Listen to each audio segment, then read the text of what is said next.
we'll have a couple current players in and try to get some of the pro day guys after they're done. So. Good to see everybody. Just want to congratulate our guys. Pro day, obviously exciting for them. We had 4 guys at the combine, which we're proud of, but there's a lot of other guys I think are going to be really good pros, and so really good day for them. I want to obviously take this opportunity to congratulate Coach Manning, the staff. One of the great things about being here is, you have great coaches that come out and support you. Coach Manning's at 6 a.m. Matt Rhule as he comes to practice. His staff's a great staff. Watching Ridge and Antrell and all the guys, Brock, just all the things they've done through the Big Tens and into this weekend was inspiring and really cool. My son called me yesterday and he's like, "Hey, I just saw Ridge love it." I was like, "Oh, where's he at?" He's like, "He's down in the academic area, So you forget when you watch them excel at that level, they're also students and they're great men, and proud to be associated with them. That was really inspiring. With that, let's see what questions you guys have. What were you looking for in these first 2 days? I mean, as the head coach, what are you looking for? Yeah, so the first 2 days, the rules are of our 15 practices, 3 have to be in helmets. The first 2 have to be in helmets. We think it's really important to give them Easter Saturday off, and so that's the only time. That's why we go on a Monday. Coming off spring break, it's not ideal to take a week off and then start practice. So I was looking for guys to have come back in shape, so that we didn't have any pulls or anything like that. And I really think of these first 2 days really as classroom instruction on the grass. A ton of teaching, a ton of installation. The guys, as I told them, there is no depth chart right now. There is no, this is your role. It's not the coach's job right now to figure out who's going to play and who's not going to play. It's our job to figure out who can play. It's a big difference. I'll say that one more time. Job's not to figure out who is going to play. It's really who can play. And you're trying to teach guys and see what they can do. And so asking our players to just focus on their effort and their execution. We're trying to set a standard for those things the first 2 days in football. So I think it's been really good. We went 1 day inside, 1 day outside. Obviously, we're practice fields are torn up right now, so there's some limitations, but we're blessed with elite facilities, and we're able to get out there and get some work in. How does the large number of players who are new to the program, both freshmen and transfers, impact the way that you get into this spring and what you look to accomplish? I haven't really felt a ton of like, oh wow, there's a lot of guys that don't really get what we're doing. I think the veteran leadership is so pronounced. They kind of know what to do, and so the guys have just kind of come in and dug right into the rhythm of it. I think we have a lot of new staff, and so that I sometimes maybe feel that maybe a little bit more, but we just want to get everyone out there, like I said, and just really teach them the scheme, but really also the standards that we want to have in terms of how hard we expect the guys to play and the execution that we're expecting from them. And I think everyone's taken advantage of that, and I think we've done a good job of, as the rules allowed, including football in the off season more than we ever have, so that we can get to here and it, not be we're starting football. We've immersed within the training periods and the Matt Rhule periods and all that. We've immersed a lot of football. So I think the guys are more prepared than ever. So I haven't really felt, honestly, Mitch, what you'd think with the numbers. I haven't really felt like, wow, there's just a ton of new guys out here. It feels kind of seamless, which is a good thing. I know it's really early, but have you seen, because of the football stuff you've done prior to spring, the QBs and wide receivers be able to gel well at this point? Or can you even tell that? Yeah, I think we're just in we're in a teaching phase. There's so much work that has to be done, and Dana is very demanding with what he wants in the passing game, and so I don't foresee him feeling very excited anytime soon. He's like I said, he's done something. He's done this for a long time, and he knows exactly what he wants, and so.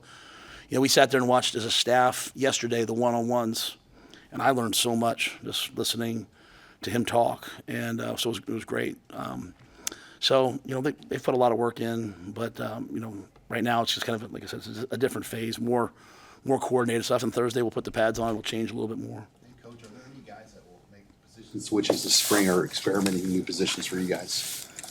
Man, that's a great question. I can't think of anyone specifically. Rowdy Bauer, we moved him to safety. I think Rowdy's got a chance to play here, so I wanted to, he did a really nice job as scout team running back, really good athlete, but moved him over to defense, because you obviously play more safeties than you play running backs probably. I'd feel really bad if there's someone obvious that I'm missing, so I don't mean to be disrespectful. I just can't think of anyone's, Yeah, Jaden's playing receiver, yeah. Jaden's playing receiver. Hoefking's still a Hmm? D-line.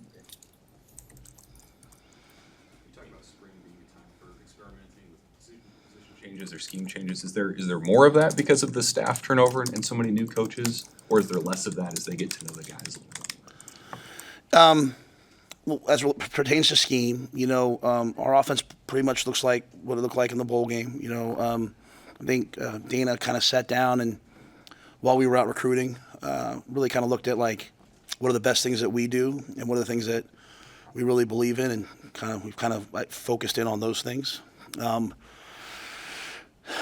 Defensively, I think we're looking at, hey, who are the best players and how do we get them on the field.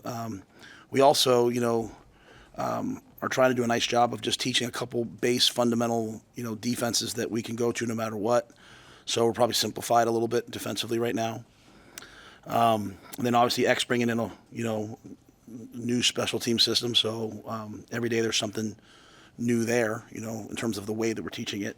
In terms of position changes, like as we go, we're always gonna if we think a guy has a chance to be a better player at another position, then we'll talk to them about it. It's getting harder and harder and harder sometimes to get guys to do that. It's funny. I was talking to Heinrich's father out there at practice, and the decision he's made, to stay here and change positions. I was even saying this earlier. Not as many people want to do that anymore, and it's not that, hey, you can't play position X. It's just we think you'd be better at position Y, and so that's it's kind of the thought process when we do it, and for guys who give it a shot, But I don't see a ton of that right now. I think we have got a lot of guys in the right positions. Seeing at Pro Day real quick, Dylan out there, looks like he's maybe already met some of the objectives that you laid out. Yeah, I felt really bad. I mean, I thought it was really poor on some people's parts. Like, if you went back and listened to what I said he knows he can't be 240. I didn't say he was 240. so people ran with that, and it's unfortunate, right? I mean, I'm very marked with how I say things. I say things a specific way, and all I said was he knows he can't be something. But he already was. I mean, he's done a really nice job with his body, and he's continuing to do that. He's a big man. He's gonna be a big man. You know why? When I was growing up early in football, you wanted a big quarterback because they stay healthy, they're durable, they don't get pulled down in the pocket, they don't get knocked down. He's got big hands. He'll be able to throw in all types of weather. He'll be able to throw. So I think his size is. He's never going to be X, but he's been really focused this offseason on, hey, I'm going to get myself to the right weight, get myself down to where I want to be. And I think, as you said, I think you can already see it. But I always feel bad when I bring. There's enough ire out there. When I bring that to somebody with something I said, but I think I was pretty specific in that he just knows what he doesn't want to be. Doesn't mean he's that. And he's I don't know, was he 19? 19? He's 19 years old. He's a very, very focused young man. So he's working at it. I think he'll be really good. And the fact that we had to move the pro day schedule around so he could throw for our guys, because it's important that they have someone throwing to them that they know, and then he has to get to class. So kind of move some things around. Appreciate the scouts, but yeah, he's had a good off season, and he's looked really good in practice so far. With Ty having such a dominant combine, and he's here today, he's not testing, doesn't look like, but what does that say about him that he's here supporting the rest of his teammates after he did what he needed to do? Well, and I think he's going to do drills. I think there's some coaches here to do drills, but Ty was back the next day. I mean, like he's back 2 days later. Where a lot of guys would probably go back to Arizona or someplace and train. He's here. He's in the training table. I think it speaks a lot to our facilities. I think it speaks a lot to the people that we have here. That him and Fedoni went to the combine and they came right back here, and they're eating upstairs in the training table. They're lifting in here. But Ty's a great teammate. He's going to be out there to support the fellas. I mean, and we have, like I said, we have some. I mean, he would be here for Nash alone, let alone everybody else. So, like I said, we have some guys that didn't go to the combine that I thought should go to the combine, and I think will be good players. Deion Sanders put out there the possibility of playing or practicing with another team in the spring. How would you feel about that? Are you in favor of something like that? I think if they ever passed something like that, then I would do it. But I think it's like I think the possibility of that is so remote. That it's if they did it, I would look at it. But otherwise, it'd be just me surmising about something I don't think probably will happen. But if they did, I certainly would look at it. But Do you have any idea why that couldn't happen?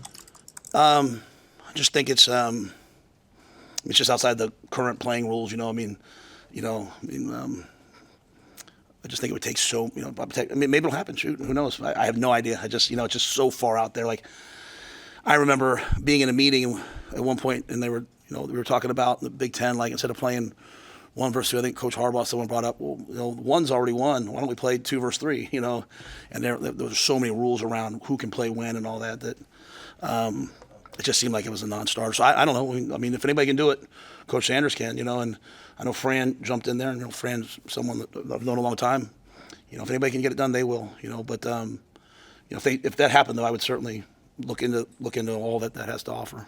You did joint practices with another team when you were in Carolina, didn't you? Yeah, not the first year was COVID, but we did it the second year. We did it with the Ravens and the Colts, and then my third year we did it with the Patriots.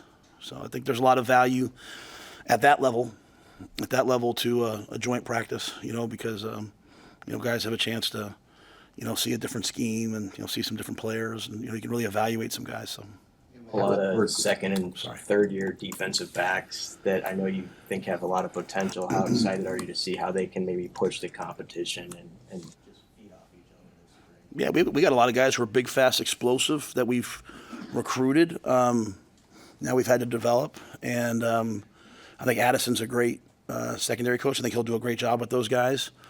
I think Snow got here right away, and he's like, "Man, you guys got a lot of fast, long, athletic guys in the secondary." And I said, "Yeah, who can run?" I said, "Yeah, So some of those guys, they just have to make the most of their opportunities, and they're going to get them. So I think it's a really exciting time. We have some guys who played a lot of football back there, but we also have a lot of other guys that I know can play, and so this is their opportunity. This is their time. Do things change this spring with the rev share, the roster limits, as far as the volume of recruits you might bring in and out over the spring? Does it change at all for you and kind of your approach of courting and offering guys with number restrictions and some of the things you're going to be facing? Yeah, I think it's going to be, I think the hardest thing right now is I still don't know what the rules are, the parameters around the rev share. So, if you're a coach who doesn't care about saying something and then having to go back on it, it's really a great time. You can promise someone $700,000 and then, pay them $50 and say, if you were like, man, I really don't want to say something I can't follow up on. It's a hard time to make a lot of promises when you don't know, is third-party NIL really going to be gone? Is it going to be around? Is rev share going to happen? So I just think it's a time of great uncertainty, but also looks like there might be some certainty. I think I've never felt more like third-party NIL might be limited than I do now. I've always kind of like, I don't know about that. I think there's a chance of it happening, so I'm preparing for that. Whereas before it was like offer, take, recruit. Now it's what's the value? Like how much you want to pay for this and this player and this position, and so but there's so many unknowns. So I think it limits maybe like, hey, how many players are you going to take? The 105, how that all plays out is going to be interesting too. So we are, I think, probably just being very measured right now, trying to figure out, how exactly this goes. And with the knowledge of, most kids, commit after the, June visits. Even if they've committed now, some kids commit and then they're still going to take 5 visits. I mean, it's just a different world. So we're prepared to, have great June visits, and then we're prepared to recruit all the way up until signing day and be as aggressive as anybody in the country. It's just right now we're just making sure they're the right people because there's a different value associated now. Now it's no longer just a scholarship. It's, hey, what are we willing to do beyond that? And that's, there's a lot of schools that have benefited from unlimited bank accounts. If this is limited, then it changes everything. You know what I mean? So, as I said to everybody the other day, if every team gets, I don't let's just say in 2026, if every team gets 16 million and every kid wins 500,000, you can have how many players? And the staff, a couple guys said pretty quickly, 32. You have 32 players make money. So for every recruit that wants 500 grand, there's only 32 spots of that. So, how are you going to break this up? And that's where Pat's going to be so valuable, because this is his world. His world is, there's lots of guys who can evaluate. There's lots of guys who can recruit. His world is valuation. Hey, where do we put people? And so I think we're going to be really limited in terms of how we do it. I think camps are going to have different, more value than ever, because camps, not only you find out who you want, you're also finding out when you watch them live, like what's their value, early on. You're going to win. The teams that win will probably win with older players, kind of like you're seeing in basketball. But to get them in the door, you're going to have to be willing to know what you're going to recruit them for. So Ty Robinson's a much different player now than he was when we got here. So it's a fun time though to figure all this stuff out. I mean, it's a lot of the people that figure this out the best and are the smartest are going to win in the new model. You can no longer, some people might, but you can no longer just stockpile players through money, and so we'll try to do it better than anybody else. You look at the defensive line room, right? You have a lot of younger guys who've played, right, but they haven't started, and the production hasn't necessarily needed for them because of Nash and because of Ty. What is that challenge for guys like that who've played at the Power 5 level, but now there's the added pressure of, all right, now I got to go out, I got to be the guy, I have to be the producer. Yeah, that's a great question. I think every player that wants to be successful just really should control the things that they can control, and that's their effort, that's their craft, their execution. They play with great, good things will happen. I tell the coaches, I really believe in letting players prove us right. Sometimes players feel like they got to prove you wrong, prove us right. I think we're going to have one of the best D lines around, and we're replacing a bunch of really good players. But we got a bunch of really good players, and it's sometimes more fun to look at it like, oh, we lost this guy, but we're bringing in this guy to replace him. But there's a reason why I recruited those guys 2 years ago. You know what I mean? So that they could have time in the weight room. I was sitting out there with Jay Foreman at practice, and he was talking about some of the guys' bodies on the O-line. He's like, look at Preston, look at Bricks, look at those guys were big recruits. We beat a lot of good people on, and they're just patiently waiting their turn. And that to me is our secret sauce here at Nebraska. Is like we have a training table, a commitment to nutrition, we have a commitment to sports science, recovery, and the weight room that allows players to get developed. And so I'm expecting Riley to go out there and be a great player. I'm expecting Keona, I'm expecting Elijah, I'm expecting, Cam, I'm expecting all those guys. They've been in the program for a couple years.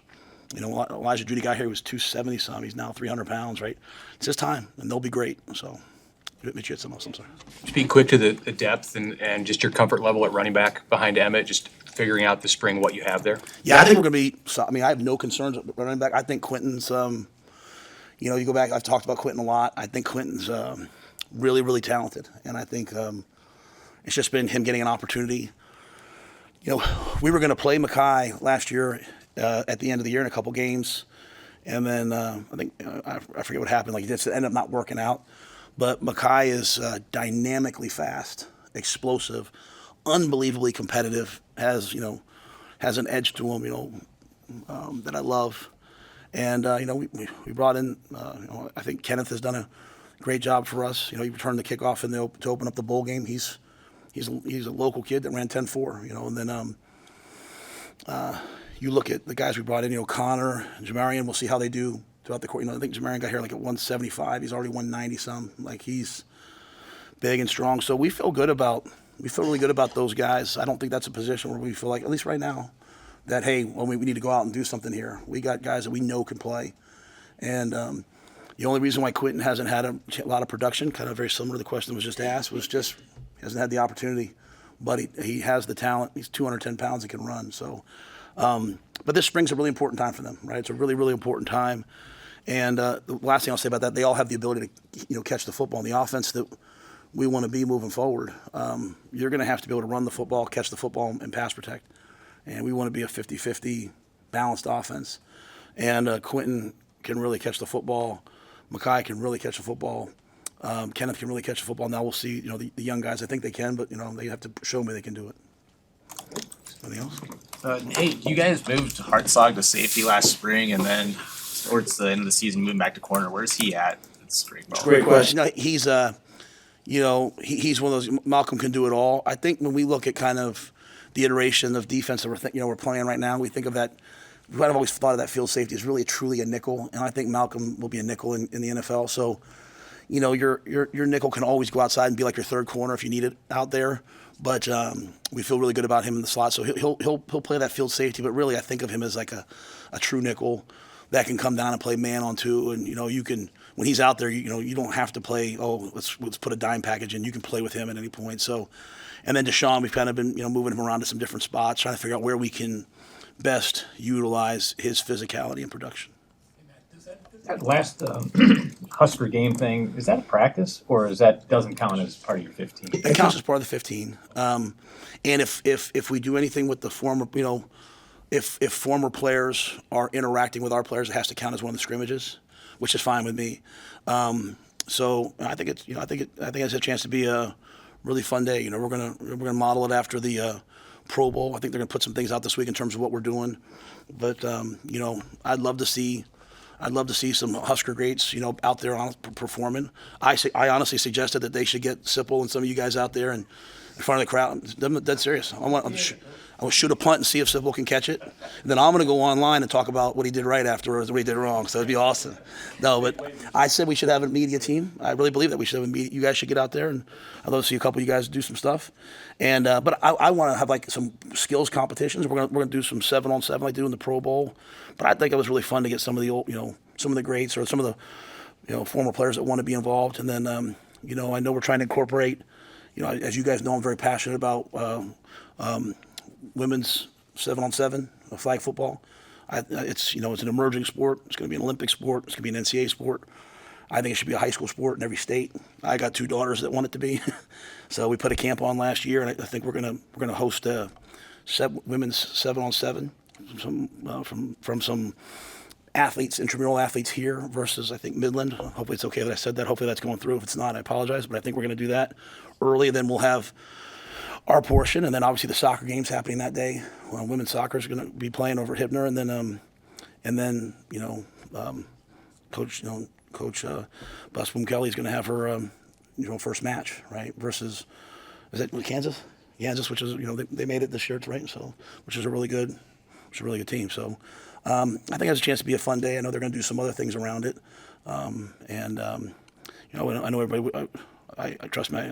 I walked in last night with a social for the scouts, and the waitress, bartender, young lady, she said, "Coach Rhule, I have an issue with you." I said, "All right, what is that?" She said, "No spring game."